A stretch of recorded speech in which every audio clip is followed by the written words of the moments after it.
What's up guys, so today we are going to be looking at some Five Nights at Freddy's Plus updates. So basically over the past couple weeks, FNaF has actually been posting tweets which showcases different updates that he's adding to the game. So these are basically different features such as customization options, how the HUD looks, stuff like that. So let's just get right into it. So firstly, it starts off with this tweet right here where FNaF says, I want to turn hard-coded variables of FNaF Plus into config options that you can modify. Examples, intensity of screen warp, vertical movement, scrolling speeds, fog lighting and particles, etc. Are there any things in FNaF games you wish you could change on the settings menu? And this is actually what led to all of these changes being made. Someone named Lewis actually replied to this tweet and said that they think it would be a good idea if Let's Players were able to move the HUD elements around, and this would basically help them with placing their webcam somewhere in the video, and FNaF actually replied saying not bad at all. Now another person who responded to this tweet was actually Razbowski. I'm sure you guys know his videos, he's a very popular FNaF YouTuber, and this is what he had to say. Things that I love in the games or feel should be there. Separate volume settings, not just a master. Brightness, subtitles, and the ability to turn off effects. I'd have loved an option in Security Breach to turn off Vanny's static effect. And FNaF replied to this saying, now that I think about it, YouTubers might actually really benefit from the option of turning off static effects in cameras. That always kind of destroys video compression for YouTube uploads. Which I agree, this would be a really cool feature because if you guys don't know, when there's so much like static and pixelated stuff on the screen, it will kind of mess up the video quality. I don't really know all the specifics of it, but yeah, that basically happens. Now I am curious about how FNaF will actually implement this because I'm wondering, could this actually make the game easier? We know in games like Five Nights at Freddy's 3, the static was kind of a part of the gameplay, as it was meant to hide Springtrap and make it harder to find him. So yeah, I really hope turning off the static doesn't become a strategy in the game so it's easier to see the animatronics, but we'll just have to see when the game comes out. The next tweet by FNaF says, still working on the final UI for FNaF Plus, finish the concept mockups for the default UI and the classic UI. Both options will be accessible from the options menu.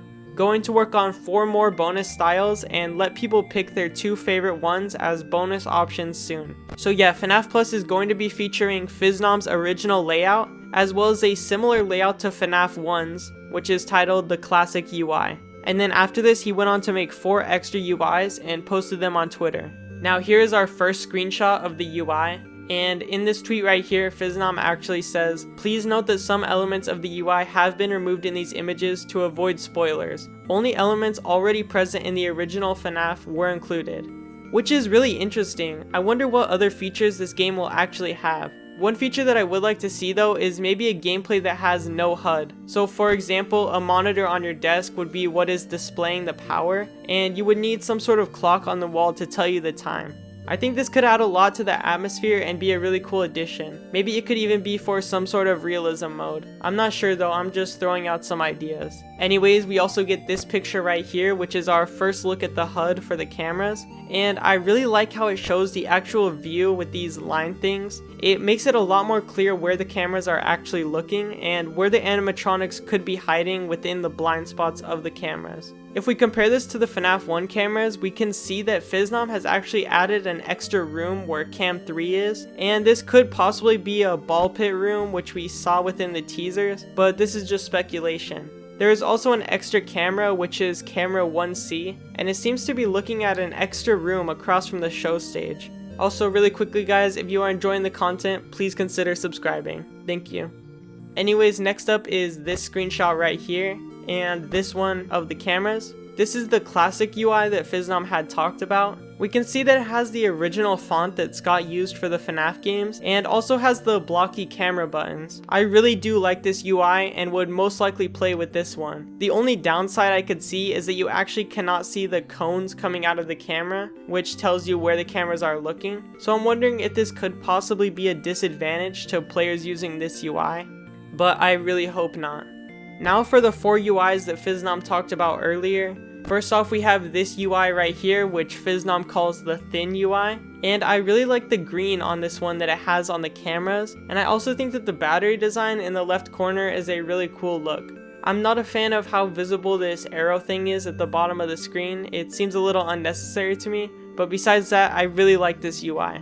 Next up is the night UI, as FNaF calls it. Now we can see that the actual cameras and font are back to the classic designs, except that the color of the cameras are actually red. Also, for some reason, the down arrow now has 3 arrows. I prefer this one with the light outlines and darker colors inside it, but I still think it could be a little bit smaller in my opinion.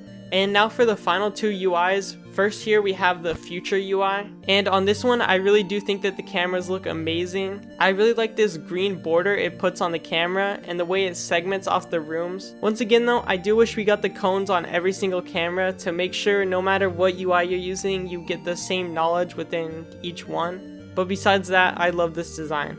And for the final and possibly coolest UI design, we have the old school one. This one takes on an old classic Windows style, and it's just really cool. FNaF really nailed that classic look that the old Windows versions had, and I think it works really well, especially in the cameras. Personally, if I had to pick my 2 favorites from these 4, I would go with the old school UI design and the night UI design, which luckily for me, these were actually the 2 that made it into the game, after Twitter users voted on them right here. And now for some final little customization features that FNaF is adding. We have some different color schemes for the game right here. So on this tweet it basically says, alongside different UIs, I'll also make multiple color schemes for the usage bar, plus options for the active camera's color, default red, classic lime green, etc. So that explains why on the nighttime UI it was actually a red camera and on the other ones it was green.